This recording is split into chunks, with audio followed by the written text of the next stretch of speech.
farzandingiz boy va aqlli bo'lishini xohlasangiz, mana shu narsalarni o'rgating. Birinchisi, farzandingiz 7 yoshli bo'lsa ham 30 yoshli insonlarga muomala qilgandek suhbatlashing. Bu ularga katta ishonch beradi.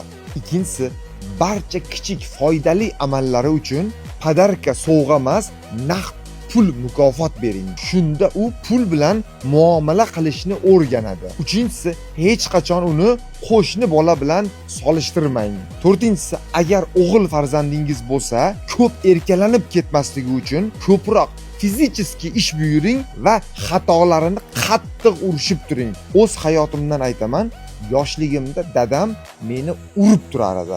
Qattiq xato qilsam yoki yolg'on gapirsam, realni kaltak yerdim.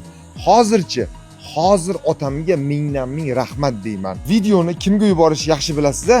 Foydali bo'ldimi? Obuna bo'ling. Yaxshi ko'raman sizlarni.